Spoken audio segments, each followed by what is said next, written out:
Ah. Okay, guys, ito na tayo. Actually, one of the interesting metaphors we have. Thanks, Mark, for very, very good questions. Actually, I'm getting a lot of good, obvious na yung mga Aldens, Richard, Crush, si Ronald, even na yan. Pero marami rin natuwa sa mga very sharp questions ni Mark.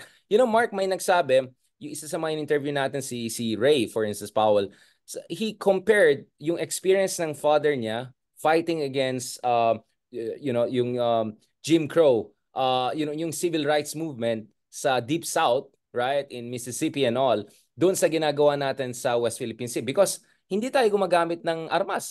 So actually, Yeah. the sympathy is on our side. Parang we're using truth force, satyagraha, di ba? Yung ginagamit ni Gandhi. So actually, napaisip ako, nga, no, in a way, this is how it's coming out. No, we're fearless, but we're also wala tayong armas. So this is kind of like a civil rights movement, right? Ang ginagawa natin. I really love that metaphor. I think that's a very, very good metaphor which we have to be conscious about. Pero yun nga, you have to look a little bit more palaban than kawawa.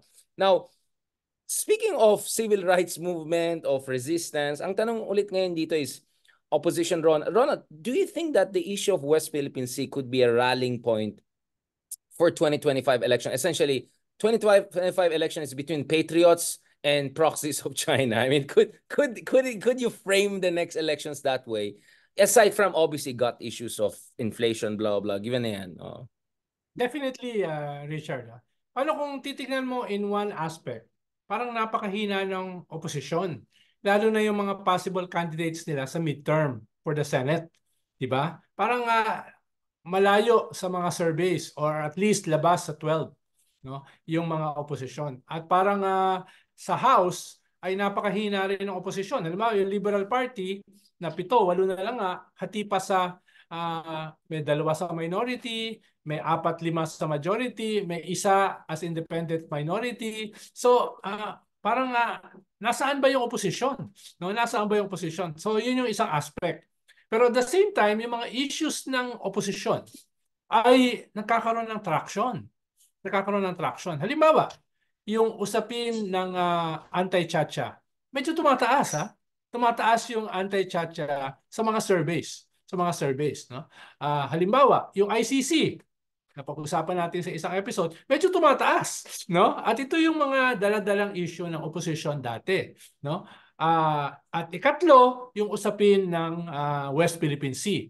Ito definitely tumataas dramatically, no? At ang namumuno diyan ay yung opposition, no? Yung ragtag group ng atin ito, no? Ay ang ganda ng media mileage, no? So at panghuli, yung issues ng economy.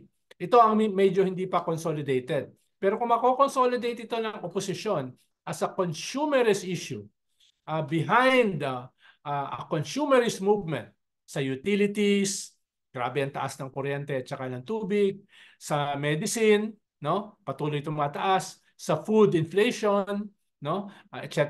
Kung mako-consolidate ito into a narrative about consumerism, yan yung ika-4 na issue na tataas na pwedeng dala-dala ng oposisyon, no? So, may dysfunction ng kaunti. Ito yung mga issues ng oposisyon na medyo tumataas, nakakaroon ng traction, pero yung oposisyon ay medyo hindi lumalakas. So, at a certain point, kinakailangan magbago yan. Kailangan magbago yan. Magbago in terms of fresh faces or something like that. I mean, people associate opposition. Fresh faces, a clear, more effective narrative, no? Leadership, no? Leadership, yung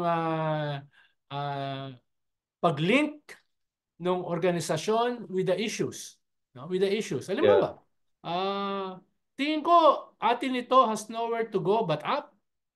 Diba? Yung atin ito, itong ragtag group na ito, no? At ngayon maraming sumasama. Ngayon maraming environmentalists, no? Magkakaaway na grupo. Dati katulad ng RAM at Magdalo kasama, Catholic Bishops Conference kasama, no? Etc. etc. So tingin ko ay yung issue ng West Philippine Sea na napakalaki ngayon ng support ng populasyon ay nagkakaroon unti-unti ng organizational impact, no? dapat magkaroon din ng ganyang organizational impact sa opposition, no? Not only as a Right. coalition, not Dapat only as may an advocacy maximization. group. Oo, yun yung kwan. Halimbawa sa Chacha, no? Kung hindi mag-iingat yung opposition, aagawin niya ng mga Duterte dahil anti-Chacha rin sila. At mas malakas sila sa opposition at this point. So kinakailangan mag-scale up yung opposition na sila yung may franchise diyan sa anti-Chacha movement na tumataas ngayon yung appreciation ng populasyon. Yung ganun ba ng mga issues, no? Right, right. Ikaw, Mark, anong basa mo dito in terms of West Philippine Sea becoming one of the key issues? I mean, of course, we know people, it's not the gut issue yet at the level of inflation, but it is still a resonant issue. Yeah, yun nga yun nga ang tinatanong ko eh. Kasi of course, alam natin nag-uusap tayo, importante yung mga issues na yan. Sa mga Pilipino, importante yung issues na yan. Pero yung pagboboto na sa 12 na senador, how much is it about the issues and how much is it about dun sa personality? Kasi looking at the surveys ng mga lumalabas, you would see dalawang Tulfo sa Magic 12 na yung wala man lang ka-effort dun sa dalawa na hindi man lang nag-iikot, pero yung mga ibang lumalaban para dun sa mga issues, which is alam naman natin importante din sa mga voters. Of course, yung West Philippine Sea, importante yan. Pero yun nga, how much is it about really the issues and how much it about yung sa personality mismo, and doon sa budget na gagamitin mo for television and ano. Kasi for example, mga bilyar, kahit wala sa mga survey yung mga bilyar, alam mo na pag come election time, nakikita mo na yung mga tarpaulin ni Camille na Semana Santa bumabate. Alam mo na kayang they can buy their way to a spot doon sa Magic 12 without a stand on any issues, without merely by spending, buying television ads. So yun ang tanong ko eh. How much is it about, how much should they focus more on dun sa issues and kumpara doon sa building a personality na parang for example nga Tulfo and doon sa pera side. Of course sa pera side mas mahirap yon kasi syempre yung mga bilyar sila may pinakamaraming pera so they can afford to do that. Pero at least doon sa personality side eh. So yun ang more on question ko them, about together? the Magic 12. Mark, that's a good question. But Ronald, I mean, can't you bring them together? I mean, in a sense, I could think na in theory, Lacson or even as Trillanes shouldn't have too much of a problem, right? Because andun yung leadership track record, andun yung tapang, sundalo sila, police sila in the past. May parang pwede nila isakyan tong, I mean, not ng sakyan, but you know, this could be a platform for them, right? The West Philippine Sea issue, etc. Yun nga yung sinasabi ko, yung dysfunction na yan, no? Ang sinasabi ko lang, even before, yung mga issues na yan ay mababa. Halimbawa, yung Chacha, mababa yan. Di ba? Mababa yan. Ngayon tumataas eh. No? Tumataas sa mga survey. Halimbawa, yung usapin ng ICC, mababa yan. Ngayon nagsi-60%, no? Yung West Philippine Sea tumataas, no? Tumataas, no? Kaya ang sinasabi ko, yung mga issues na yan hindi na didikit doon sa mga tatakbo dito sa midterms at the very least, no? Hindi na ididikit. So, may dysfunction, may pagkakahiwalay. So, kailangan mo ng strategy ng quick burn, no? Dahil practically sa kanang filing ng candidacy sa October. Tapos in less than a year, in about a year, magkakaroon na ng eleksyon. At in 10 months, magkakaroon na officially ng kampanya. No? So, ang bilis niyan eh. So, baka hindi mo na kaya yung ginagawa ng mga Tulfo for years na gumawa ng brand. Diba? Gumawa ng brand na isumbong mo kay Tulfo. Na kahit saang barangay, pinag-uusapan, susumbong kita kay Tulfo. Diba? Yung ganyan. Pero baka, for lack of that, baka may magawa ka na let's do it. Yung kay Flavier, no? Na hindi kinakailangan ng mahabang panahon para to create a brand. Pero almost overnight, naka-create ng brand. Baka may ganyan. Hindi ko alam dahil hindi ko linya yan eh. Yung ganyang klase na medyo PR na yan. But no, I was thinking yun ang sinasabi ko na ang tingin ko very uphill dahil very personalistic ang mga tao eh. Yeah. No? Pero baka halimbawa, pag West Philippine Sea, magkaroon ka ng champion. Parang anti-corruption champion mo, si Miriam Defensor Santiago. Right. Halos overnight, ay umangat si Miriam. Sabi nga nung iba, nanalo siya nung 92 election. So baka kinakailangan mo mag-create ng ganung klaseng champion, no? Baka sa Chacha medyo malabo. Pero baka pwede kang magkaroon ng champion tungkol sa consumer champion. No? Yan yung dahil yan tago sa sikmura eh. Tago sa sikmura. Right. Yung Chacha at saka ICC baka mahirap pa, no? Pero yung West Philippine Sea at saka yung consumer issues, yan baka posible.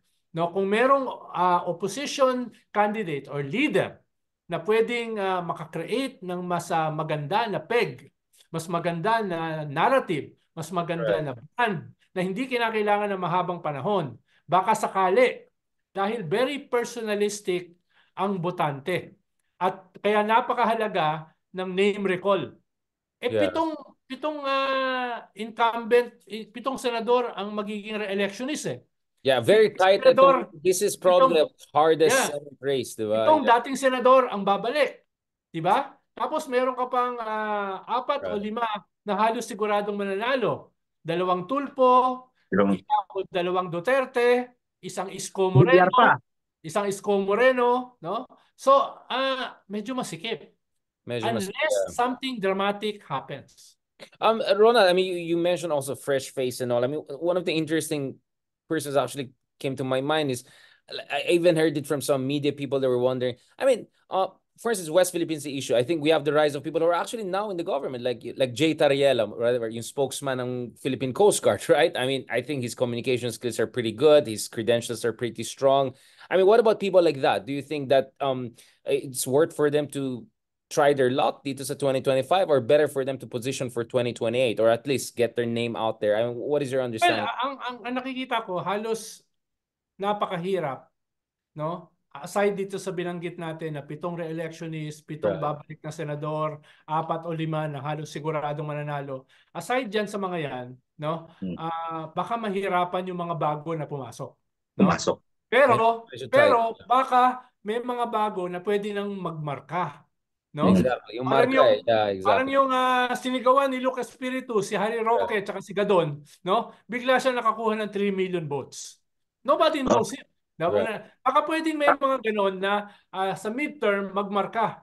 Makakuha ng 3 to 5 million votes, pero ang kanilang target is the next election. 2020. At saka hindi naman zero to hero yan. If ever someone like Jay Tariela, I think he's already kind of in the move, right? It's about whether 2025 or 2028. Ikaw, Mark, what is your question? Yeah, a few weeks ago, I nakapag-meet ako kay Ariel Querubin, who is also exploring, who is also going around the country, and he is very hard on the West Philippine Sea issue. Yung mga videos na sa Facebook explaining yung from of course military side, and he's a decorated soldier, and of course yung kasama sa mga coup d'etat before. So I think that tama yung sinabi ni Sir Ronald na maybe he could go hard on a certain issue. Lalo ngayon na merong kaba sa atin pagdating sa West Philippine Sea and all that. And since yun natin naman yung kanyang paniniwala, maybe he could go hard on that para magbarka yung pangalan niya. If not, kung hindi kayang manalo, at least, di ba, set him up for future elections if he wants to pursue that. Yeah, you're right. I mean, the thing with Querubin or with Jay Tariela is that they're already going across the country for national security reasons, right? They're there to inform people about yung mga kailangan natin sa West Philippine Sea, etc. So actually, they have that kind of let's just say infrastructure, that kind of connection. Probably they're also familiar with vernacular. I'm just thinking like outside the box. Like I said, we're thinking opposition is this and that. But what about people who are now in the government and they have their own independent thoughts? I mean, isn't that how Trillanes, but to a certain degree also, diba, people like Lacson, diba? I mean, they were not like opposition activists, whatever, or analysts. There were people in the government, they work, and then they position themselves as mavericks, diba? Yung parang mavericks for national security, mga ganun. Ikaw, Ronald, ang basa mo ba, tatakbo si Lacson, or tingin niya masyadong masikip na rin? Kasi parang, pati Trillanes, mukhang malabo na tatakbong Senate. Well, yung official position ni Ping ay siya ay nasa retirement mode. Pero ako, tingin ko may malaking possibility na magbabago isip niya at tatakbo siya. At sa lahat ng surveys, pasok siya. No? Sa survey, you think that mas IME ang bumababa. Nag-post si Tito Soto a few days ago. May picture na nagmi-meeting sila with former Senator Ping, tas mga iba pang kasama nila. So Gringo. maybe magkasama sila ulit. Senator Tito Soto is doing really well right now sa surveys. Yeah. Maybe Ping just needs that little push. Yung mga Dabar Cats, baka tutulong ng konti kay Ping and kayang-kaya niya, I think. Yes. So yes. I think Senator Ping is also running. Yes. Kaya yun. Interesting. Wow, that's gonna be a very tight race, no? Ang dami mga big names. Definitely. It's the tightest I've seen. Yeah, this is really crazy. Pacquiao pa, di ba? Pacquiao also. It's, Baka Isko pa, di ba? Si Pacquiao kasama sa kanya, Macho Group. Grabe yun, no? I mean, this is... even si ano is still doing well. Nasa top 16 pa rin. Nakikita ko si Doc Willie Ong. Yan, I was with him the other day. Nag-lunch kami nung Sunday. His name is always nandoon. Top 16, top 20. So, definitely, mas malakas siya kay Harry Roque at kay Panelo. Well, ang Harry Roque, there you go. running pa rin. Mukhang tatakbo. Mukhang tatakbo, no? Yun nga, I mean, this is crazy if you look at it. This is the worst. I mean, probably we have the worst Senate already, but we're gonna have the most crazy elections for Senate. In 20, I'm thinking outside the box. Kaya I'm glad that you also mentioned Mark, no, yung mga ibang people are working the government with their own ideas and may have the logistics, increasingly the name recall, and who knows, diba? But it looks like, Ronald, talaga it all goes down to surveys in September, probably latest October. October is too late na. Siguro August, mga ganun, no? Those surveys will be decisive. Pero in a negative way, no, hindi rin ganun ka-dependable minsan ng survey. Diba si Amy? Yeah, of course, Nasa top 4, top 5 yan eh. Nung last year. Pero ngayon, nandun siya sa last 2. No? O nga eh. Pero how do you, sabihin, anong basa mo? Yung iba bumababa, yung iba tumataas. No? Yeah. Kaya, pero iikot pa rin basically dyan sa 7 na re-election is 7 na babalik na senador. 4 o 5 na napaka-popular. No? Diyan So, iikot pa rin. tulpo na yan. Siguro ang tanong ko, Sir Ronald, Sir Richard, is how will the types of Bam, Shell, and Kiko get in the Magic 12 na ganyang kasikip? Grabe. Diba? Paano How Mga isa lang makalusot. Well, una, para kasama si Risa. Well, una, dapat mabawasan yung mga malalakas. No? Okay. For the lack of a better example, ibig sabihin, pwede pala si Amy na matalo pa. No? Ibig Actually, sabihin, may mga vulnerable sa kanila, no? Hindi mo maisip na matatalo si Amy. Marcos yan eh. No? Pero ngayon, may possibility. Ikalawa, darating ba yung ICC? Baka mabawasan ng 3 sigurado. Diba? So suddenly 4 space opens up. Yeah. Medyo luluwag, no? At ikatlo, ano naman yung positive na disruptive message mo? Tingin ko hindi pwedeng mag-slow burn si Kiko at saka si Bam. Kailangan magkaroon sila ng disruptive message, disruptive peg, no? For lack of a better example, parang the Punisher Digong, no? Yung bigla kang mamarka, no? Hindi na sapat yung pangalan mo, hindi na sapat si Sharon, no? Hindi na sapat yung Aquino brand. Kailangan meron kang message na mamarka, no? Almost overnight. Dahil almost overnight na yung election.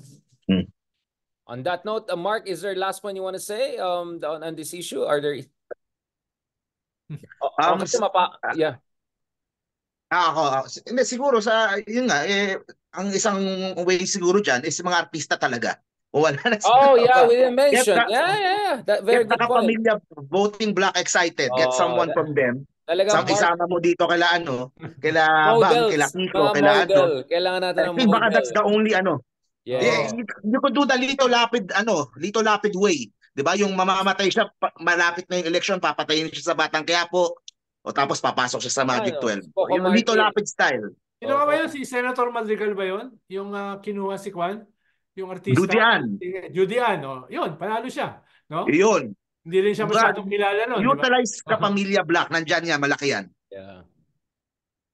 All right, on that note, I wanted to say a lot of things, pero good boy tayo. Let's keep this good boy ako. Good boy ako. In fairness, Ronald, I must say, Ronald, for the first time in a long time, hindi masyadong kinabahan, especially nung pinag-usapan natin ng mga gentleman's agreement. Sabi ko, ito na ang mga gusto ni Ronald, yung mga ganyan doble entrante. But at that point, thank you so much to both of you, gentlemen. Ronald, of course, kahit doble karat, the best ka pa rin. At umabol ka. Tinext ko talaga. Sir, tama Baka na yan, tama nagsiselos na na si yan. Richard. Alam mo naman Tama ako, na yan, tama na yan. always available. Always Oh, Baka available. nagsiselos na. Pero mo thank you kanina rin kay Sir. umaga. Pero Thank mo you rin kay kanina Sir Esguerra na pinagbigyan tayo na yung guest, ni-release yung guest sa atin. Pero mo Nag-change channel. kanina umaga, tatlo ang podcast ko. Oo, No? pero Ronald, Tatlo, North America. Meron First- ako weekly sa North America eh. Ronald, first world problem yan. Kaya magpasalamat ka. Ano na yan? Romance of Three Kingdoms na tayo. Malapit na tayo papunta dyan. Thank you so much also, Mark. Thank you, Ronald. Have a blessed week, of course, as we, we get into very, very somber and of course, God willing, by Sunday, quite a celebratory spiritual day. So God bless you guys. Maraming salamat and thank you Maraming for salamat. Happy very- Easter! Thank you very much. salamat sa March. Easter, Mark. I mean, March was Happy Easter.